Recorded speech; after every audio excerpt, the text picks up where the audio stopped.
Je n'ai rien fait d'autre que tomber enceinte du foutu célibataire. C'est Laura Owens. Elle n'était pas ravie quand la police est venue perquisitionner chez elle, enquêtant sur une accusation de grossesse simulée, pour tenter d'arnaquer une ancienne candidate de Bachelor. vous me faites mal, et il y aura un rapport pour ce que vous avez fait. Je vous garantis que j'aurai des bleus à cause de ça. Je vous garantis que j'en aurai. Owens a vraiment la langue bien pendue et n'hésite pas à lâcher quelques gros mots. Sérieusement, allez vous faire voir, ce n'est pas cool. Il n'est même pas 7 heures du matin. Je vais vous raconter l'histoire incroyable de Laura Owens, désormais accusée d'avoir escroqué non pas un, mais 2 hommes. Je suis Angelette Lévy, voici Crime Fix.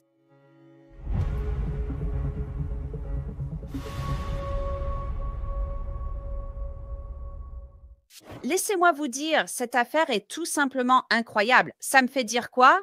Laura Owens a de sérieux ennuis judiciaires dans le comté de Maricopa, en Arizona, selon le procureur du comté. Owens a dit à 2 hommes qu'elle était enceinte de leur bébé pour essayer de leur faire payer une pension alimentaire.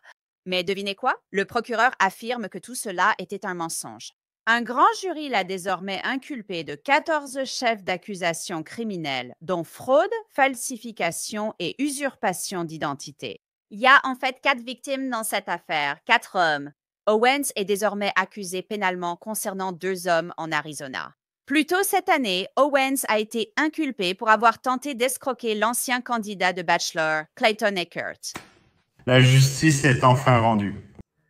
Je suis absolument ravi de partager cette nouvelle avec vous tous qu'aujourd'hui, il y a environ 20 minutes, je crois, la procureure du comté de Maricopa, Rachel Mitchell, a annoncé l'inculpation de Laura Michelle Owens pour des accusations de crimes liés au stratagème de paternité. Un chef d'accusation pour stratagème frauduleux, un crime de classe 2, un chef d'accusation pour faux et usage de faux, un crime de classe 4, 4 chefs d'accusation pour parjure, un crime de classe 4 et un chef d'accusation pour altération de preuves matérielles, un crime de classe 6. Ce cauchemar est terminé. Je suis tellement prêt à ne plus avoir à penser à tout ça. L'affaire impliquant Laura Owens et Clayton Echard a effectivement été portée devant un tribunal civil et Clayton a gagné. Laura a même présenté une vidéo de son ventre de femme enceinte comme preuve lors du procès. Laura Owens n'a jamais été enceinte des jumeaux de Clayton puisqu'elle a affirmé ne pas l'être. Et la police a commencé à enquêter. Greg Woodnick représente Clayton Echard et les 3 autres victimes, l'avocat de Clayton et des 3 autres victimes masculines de Laura Owens. Il me rejoindra bientôt pour parler affaire. En janvier dernier, la police de Scottsdale a lancé une enquête sur Laura Owens. Peu avant 7 heures du matin, ses agents arrivent chez Laura Owens, qui vit encore avec ses parents âgés. Vous êtes à l'arrière. Les agents sont là pour exécuter un mandat de perquisition. Qui allait à la porte? D'accord, juste ici avec ce groupe, près du camion. Oh. Je dis juste que je suis à 20% sûr que 3 gars du comté viennent avec toi.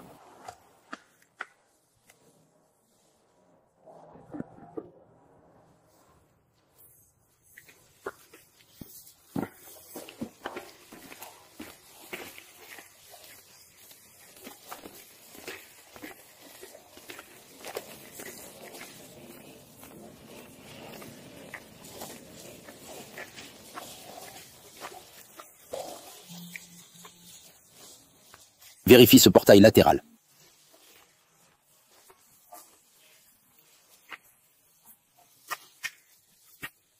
Il est déverrouillé.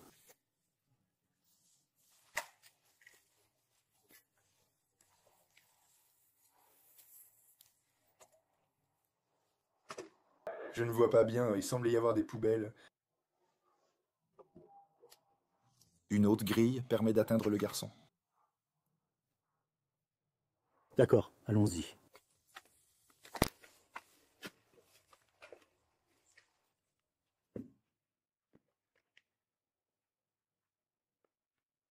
Je peux voir à l'intérieur de la casita.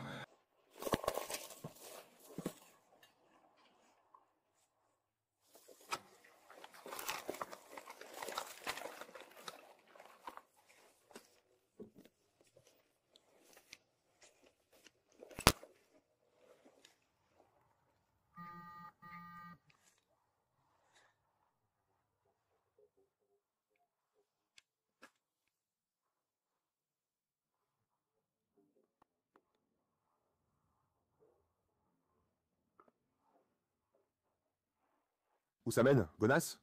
Maintenant, premier contact avec un suspect. C'est vraiment important. La sergente dirige l'équipe lors d'une intervention tactique en divisant le groupe en deux pour couvrir toutes les issues possibles. Je vais placer 3 hommes.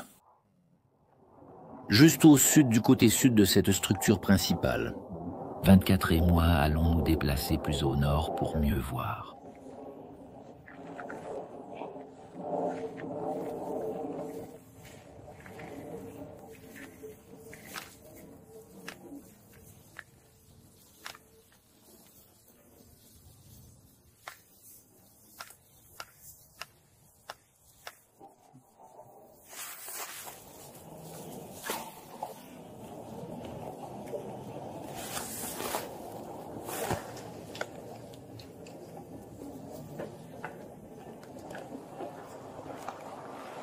Bien reçu. Nous serons côté nord de la Casita. Nous n'y avons pas accès. Donc, 24 restent ici, et moi, j'irai essentiellement au nord de la piscine.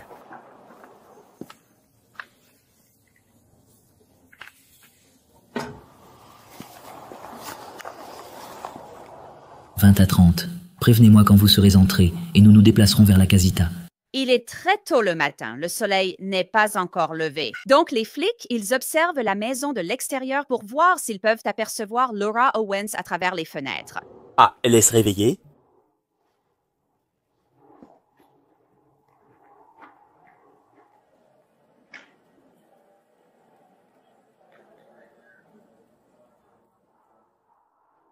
On dirait qu'elle essaye de verrouiller la porte ou quelque chose comme ça. Sam, 35, nous avons la femme en visuel, la Casita. Elle est près des portes vitrées latérales en ce moment.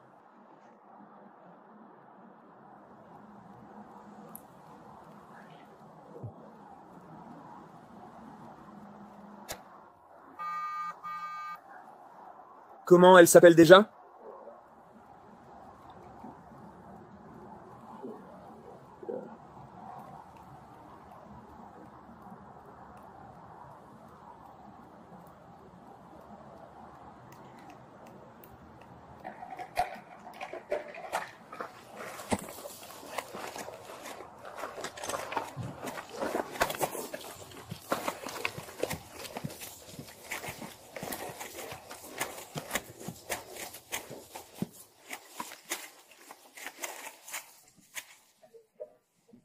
Laura, police. Sortez dehors. Laura, département de police.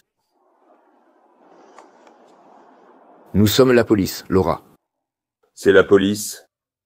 Quoi? Ah, la police. Ici, viens juste par ici. Juste quelques-uns avec moi. Laura, police de Scottsdale. Regarde mon badge, on est la police de Scottsdale. D'accord. Pouvez-vous sortir et parler avec nous, s'il vous plaît? Non. Les avocats du comté ont un mandat de perquisition pour votre propriété. Donc, nous avons besoin que vous sortiez. D'accord. Donc, si vous avez besoin de vous habiller ou de prendre un manteau, tout ce dont vous avez besoin, je veux juste que vous veniez ici avec nous. Désolé, il n'est pas encore 7 heures du matin. Ça va? Et je ne suis pas à l'aise de vous avoir ici. Je ne sais pas qui vous êtes. Je viens de vous le dire. Nous sommes la police de Scottsdale. Je sais, mais pas moi. Je ne suis pas à l'aise. D'ouvrir ma caméra. D'accord, eh bien... Nous sommes en contact avec Laura, qui hésite à sortir. Nous y travaillons.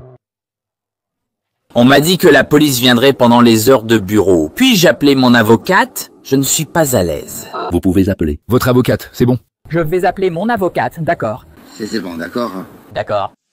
D'accord, Blasco, il y a une porte là. Oui, quelqu'un peut prendre cette porte? Vous êtes entré par effraction? Je m'inquiète pour mes parents. Vos armes sont sorties. Nos armes ne sont pas sorties. Je ne peux pas le voir depuis cet écran. Tu sais quoi? Ah, mes parents savent. Que quelqu'un est ici? Oui, des agents parlent actuellement avec vos parents à l'intérieur de la maison. Et des détectives du comté sont présents. Des détectives du comté ici? Pourquoi? Je vous donne une opportunité. Je vous ai dit que nous avons un mandat de perquisition contre vous. Laissez-moi avoir mes parents ici et mon avocate au téléphone. Je ne suis pas d'accord. Écoutez-moi simplement, d'accord? J'ai toujours été respectueux envers vous.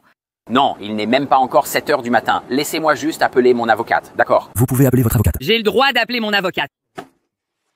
20 à 30.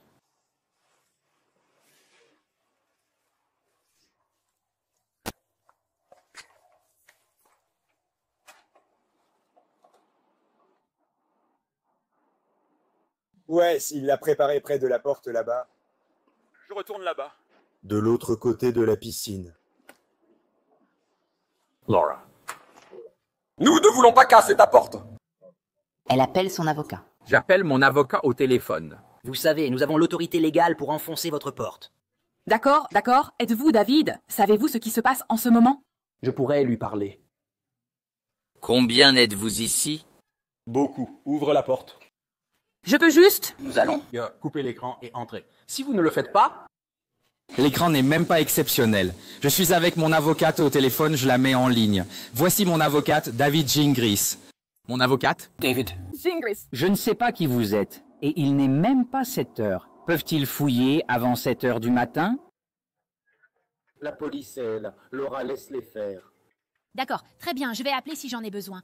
Il y en a 7 ici. Ne prends pas mon téléphone et ne l'emporte pas. J'ai besoin d'être capable de parler à mes différentes... À vous tous. Avez des armes à feu? Vous savez quoi? Vous tous. Vous savez littéralement. Nous n'allons pas faire de mal. Nous n'allons pas faire de mal. Allez. Mes chiens sont ici. Nous allons nous assurer qu'ils restent à l'intérieur. D'accord. Ta mère est à l'intérieur. Je vais parler à ma mère. Vous êtes armés? Je vais lui parler. Oui, je t'y emmène tout de suite. D'accord. Qu'est-ce que tu as là-dedans? Dans la prochaine partie, Laura parlera de ses parents. Son père, Ron Owens, célèbre animateur radio à San Francisco, lutte aujourd'hui contre la maladie de Parkinson. C'est tellement inapproprié de votre part. Où êtes-vous? Mon père est handicapé. Vous savez quoi? Je vois mon père, je ne peux pas. Mon père ne peut pas. Je veux voir mon père qui... est handicapé, je suis désolée. Il ne peut pas. Se lever. Vous. Il va tomber. Il ne peut pas. Tiens-toi debout. S'il te plaît. Et tu me fais mal. Tu souffres. Tu ne l'étais pas, tu me faisais mal. Je veux voir mon père. Oui, c'est ce que je veux, voir mon père. Tu me fais mal, et il va y avoir... Un rapport pour ce que t'as fait. Je te garantis que j'aurai des bleus à cause de ça. Je te garantis que j'en aurai. Je voudrais voir mon père, s'il vous plaît. Tu viens juste de le voir, Laura. Non, je ne sais pas où est ma mère. Allez, coopère, s'il te plaît.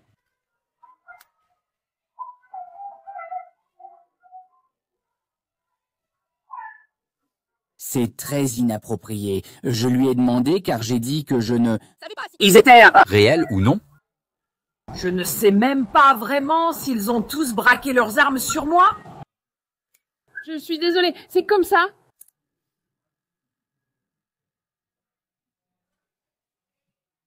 Il va y avoir un rapport au comté, vous le comprenez, n'est-ce pas? C'est avant 7 heures du matin. D'autres armes? Je veux dire, je n'ai jamais vu un homme de ma vie.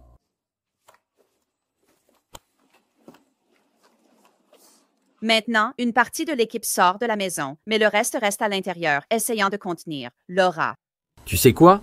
Il n'est même pas 7 heures. Je n'ai rien fait à part tomber enceinte du foutu célibataire. D'accord, j'avais l'impression que j'allais tuer quelqu'un. Laura, et tu peux parler avec les détectives du comté concerné. C'est son père. Ils ont ton téléphone. Ils ont vérifié mon téléphone. Alors, vous avez... Enfin, où est le mandat de perquisition? Où est le mandat de perquisition? Et pour ma maman? C'est un mandat de perquisition pour le téléphone de ma maman. Pour les résidents, L'équipe Special Weapons and Tactics recherche des preuves après avoir entendu parler du procès civil de Clayton Echard. Et les flics, ils sont là pour chercher des preuves. C'est aussi simple que ça. Laura n'est pas contente de ça, pas du tout. Mon père n'a rien à voir avec ça. Nous pouvons aider. Allez tous vous faire voir. Sérieusement, allez vous faire voir. Ce n'est pas cool. Il n'est même pas 7 heures du matin. Je sais. On dirait que j'ai tué quelqu'un. Je suis d'accord, chérie, ce n'est pas ça. Qu'est-ce que David a dit? Tu as appelé David? Oui, ils ont pris mon téléphone. Je n'ai pas le numéro de David, ni rien du tout. Celui de mon avocat? Puis-je avoir mon téléphone pour noter le numéro de mon avocat? Les agents laissent Laura noter le numéro de son avocat, mais les exigences continuent. J'ai un mandat ici. Est-il écrit qu'ils peuvent prendre ton téléphone, maman? Oh, il n'est pas écrit que vous pouvez prendre celle de ma mère. Ce n'est pas marqué. Laura, tu ne l'as même pas lu? Oui, je viens de le faire. Je suis Laura Michelle Owens. Où est-il écrit que vous pouvez prendre le téléphone de ma mère? Prends 3 minutes et lis tout le mandat. Et c'est écrit que vous pouvez prendre le téléphone de ma mère. Lis-le, ne te contente pas de feuilleter. J'ai ça. Il n'y a rien qui dit que vous pouvez fouiller le téléphone de ma mère. Laura, tu ne l'as pas lu. Je l'ai lu, ne dis rien. Ne me dis pas. Que je ne peux pas? Je ne l'ai pas lu. Où est-ce que... Ça montre que tu peux chercher ma maman? Laura, comme je l'ai dit, nous ne l'avons pas fait. Rédigez le mandat de perquisition. Mais rien n'indique que vous pouvez fouiller le téléphone de ma mère. Je n'ai pas regardé le téléphone de ta mère. Ils ont pris ton téléphone, tu as dit. Laura, écoute-moi, d'accord? Ce n'est pas parce qu'on a mis un téléphone de côté qu'on est en train de fouiller. C'est la chose la plus folle que j'ai jamais vue. Comme mentionné, Laura Owens a été inculpée cette année de 7 chefs d'accusation criminelle dans l'affaire Clayton Eckhart. Je veux remercier Rachel Mitchell et les enquêteurs pour avoir rendu justice. Je veux remercier mes avocats. Oh, ils ont été incroyables, toujours à mes côtés. On n'en serait pas arrivé là sans Greg Woodnick et toute son équipe exceptionnelle. C'est vraiment un poids en moins. Je reçois des messages des autres gars en ce moment. Nous sommes tellement reconnaissants. Et merci à vous tous pour votre soutien. Je n'ai pas été aussi heureux depuis longtemps, comme si le poids de 2 ans venait d'être levé de mes épaules. Pour ces gars devant moi, des années de fardeau ont disparu de leurs épaules. Ça fait du bien. Cette semaine, elle a aussi été inculpée de 7 chefs d'accusation supplémentaires concernant une seconde victime, Greg, fréquenté 3 fois en 2021.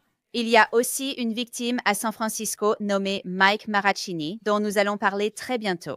Laura Owens a demandé des reports de son procès, affirmant qu'elle souffre de maladies potentiellement mortelles.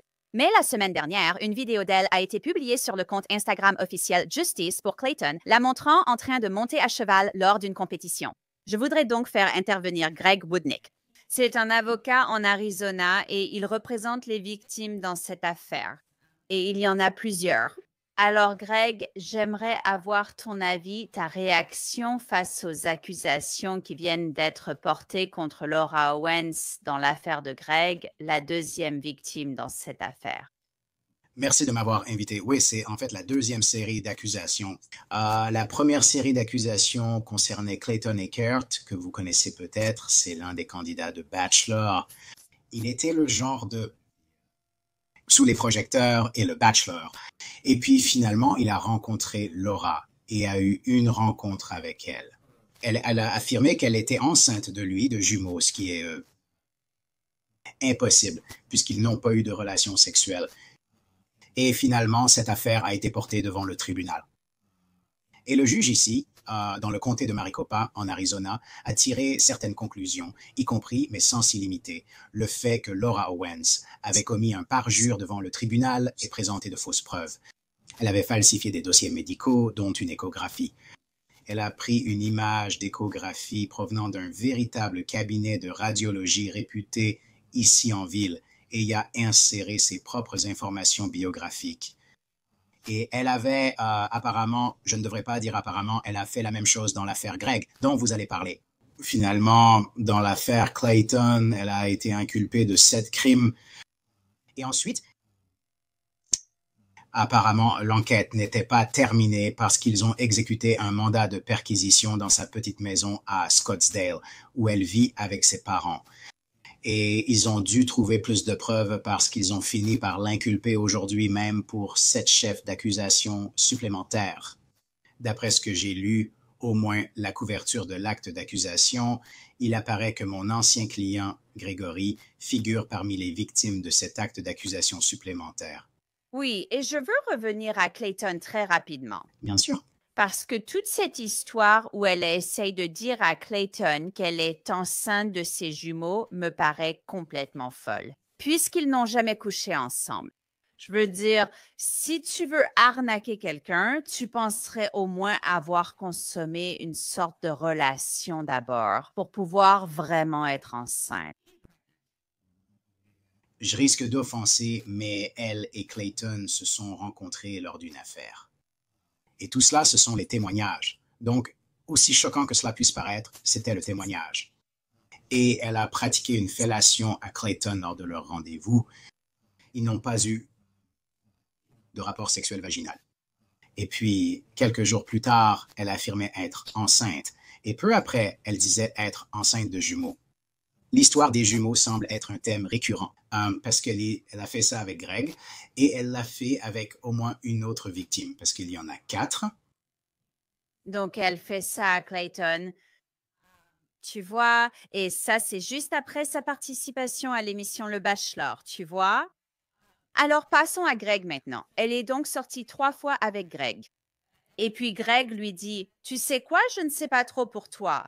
Genre, on ne va plus continuer cette relation amoureuse. » Et donc, on l'accuse maintenant d'avoir fait ça à ce Greg. Nous n'utilisons pas son nom de famille pour protéger son identité.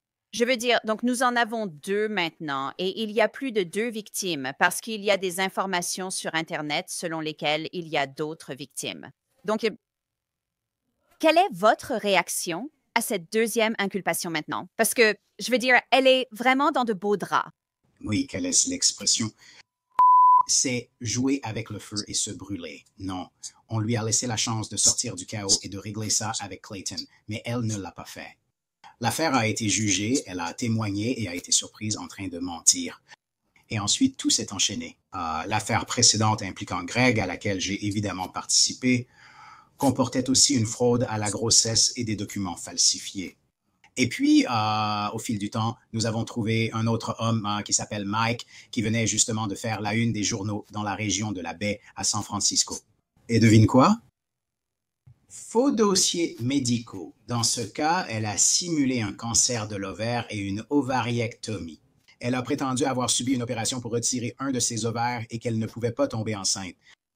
Des dossiers médicaux semblent aussi avoir été totalement falsifiés. Comme l'accusation, elle a le droit d'aller en procès, elle ira. Elle est innocente jusqu'à preuve du contraire. Elle est innocente jusqu'à preuve du contraire. Vous avez déjà eu un procès civil avec elle. Nous avons eu un procès civil, j'ai donc vu les preuves. Et les preuves que j'ai vues montrent que Laura a tendance à prendre de vrais dossiers médicaux. Ensuite, elle les transforme en travaux manuels, ajoute ses infos personnelles et les modifie. Donc, par exemple, avec Greg, elle avait une échographie de jumeaux qu'elle transportait partout en disant qu'elle portait les jumeaux de Greg. Eh bien, cette échographie a été soumise à une recherche d'images inversée sur Google et elle a été retrouvée sur Internet. Elle l'avait prise ou empruntée sur un site médical. Et des années plus tard, presque 2 ans plus tard, l'un des incroyables détectives d'Internet qui aidait, ils ont examiné de très près l'image qu'elle présentait comme étant la grossesse, comme étant l'échographie, et ils ont trouvé un logo Fiverr dessus. Donc, elle, je veux dire, littéralement, elle a acheté l'image et a ensuite essayé de faire croire que c'était la sienne. Mais ce n'était pas la première fois qu'elle faisait ça. Elle l'a aussi fait dans la baie de San Francisco, avec d'autres dossiers médicaux, à la fois liés à ses affirmations de grossesse là-bas, puis à des affirmations de cancer. Ce qui est vraiment troublant, c'est qu'elle ferait tout ça, Litchi, dans une sorte d'effort pour préserver ses relations avec ces 3 personnes. En fait, il y a 4 hommes, mais aujourd'hui, nous parlons de 3 hommes. Quelle est la réaction de Greg ou quelle a été la réaction de Greg aux accusations criminelles portées contre lui dans cette affaire? C'est à lui d'en parler. Je lui ai parlé aujourd'hui. Je pense qu'il est reconnaissant que le bureau du procureur du comté de Maricopa traite cette affaire comme elle mérite de l'être. Nous avons tellement de chance. Nous avons une équipe incroyable. Rachel Mitchell, procureure du comté de Maricopa, est reconnue au niveau national. Mais elle est incroyablement dure contre la criminalité. Mais elle est juste. Elle est, disons, probablement une personne extrêmement juste au sens de la justice. Je reste quand même perplexe quant à la façon dont quelqu'un a pu penser qu'il pourrait s'en sortir avec ça. Je veux dire, tu as déjà traversé un procès civil avec cette femme. Je veux dire, est-ce qu'elle a témoigné lors du procès civil? Est-ce qu'elle l'a fait? Quelle était sa défense lors du procès civil? Rien n'est jamais de sa faute. Elle témoigne bien, intelligente et se présente très bien. Mais vous savez, je pense que certaines personnes, dès qu'ils regardent ça, croiraient sincèrement qu'elle croit à sa vérité. Le problème, c'est que sa vérité n'est pas cohérente avec les lois de la gravité. Intéressant. Où va-t-on maintenant? Parce que le procès pénal dans l'affaire de Clayton doit commencer en janvier 2026. Nous ne savons pas encore ce qui pourrait arriver à l'affaire, si elle pourrait se résoudre par un accord de plaidoyer ou si elle ira jusqu'au procès. Nous ne savons tout simplement pas. La procureure ne va certainement pas commenter là-dessus. Votre cliente, Clayton, devrait témoigner lors du procès pénal. Je peux vous assurer que Clayton est prêt à témoigner. Et tout comme un certain nombre d'autres témoins qui sont également impliqués dans l'affaire civile sur laquelle mon équipe travaillait, ils sont tous prêts à témoigner. Elle aura son jour au tribunal, quoi qu'il arrive. Si elle peut convaincre un jury composé de ses pairs qu'elle n'était pas impliquée dans ce que beaucoup de gens considèrent évidemment comme une fraude, alors elle pourra sortir libre du tribunal. Je doute que cela arrive, mais c'est le rôle du système judiciaire auquel j'appartiens depuis 25 ans. Je suis curieux de voir la suite. J'ignore ce qui va se passer, ni s'il y aura 1 ou 2 procès, car ce nouvel acte d'accusation vise apparemment d'autres victimes. Donc, cela pourrait être une deuxième série de procès. Un deuxième procès qu'elle doit affronter. J'ignore s'ils seront regroupés, mais c'est un souci pour demain. Elle a un excellent avocat pénaliste qui l'aide et, j'en suis sûr, lui donne de très bons conseils. Nous verrons où cela mène. Je sais ce que je sais à propos des preuves parce que je vis cela depuis 3 ou 4 ans et j'ai vu les dossiers. C'était assez évident. Le niveau de fraude, ça demande beaucoup d'efforts. On ne peut pas simuler une grossesse par accident. On ne peut pas falsifier par accident les résultats de l'hormone chorionique gonadotrophique qui est l'hormone liée à la grossesse. On ne peut pas mettre son nom par accident sur une échographie ou mettre son nom par accident sur une lettre signée par un médecin disant qu'on a un cancer. Et cela semble être sa méthode, et elle l'a fait. Elle le faisait de manière extrêmement efficace, jusqu'à ce que elle s'en est prise à Clayton Eckhart. Et quand elle a fait ça, j'ai eu la chance d'être choisi pour l'aider, et mon équipe juridique l'a aidé. Et tout le reste semblait s'arranger. Nous avons eu un réseau incroyable de personnes, pas seulement des médias informels, du public des réseaux sociaux, mais aussi des avocats en Californie qui se sont impliqués. Omar Serrato, un gars formidable de Californie. Rachel Juarez a aussi aidé là-bas. Elle vient de Hot Bench. Je crois qu'elle a un ami pour Hot Bench. Ils se sont tous impliqués pour aider en Californie. Je ne peux pas exercer en Californie. Ils ont aidé une victime là-bas et cela s'est réglé hier. Eh bien, ce sera intéressant de voir comment cela va se terminer. Merci Greg Woodnick de m'avoir rejointe. Bien sûr, quand vous voulez. Maintenant, je veux vous informer que j'ai contacté l'avocat de Laura Owens pour obtenir un commentaire sur les nouvelles accusations. Il a refusé pour l'instant de faire une déclaration, mais il a dit que Laura Owens pourrait être disposée à accorder une interview à l'avenir. C'est tout pour cet épisode de Crime Fix. Je suis Angelette Lévy. Merci beaucoup d'avoir été avec moi. Je vous retrouve ici la prochaine fois.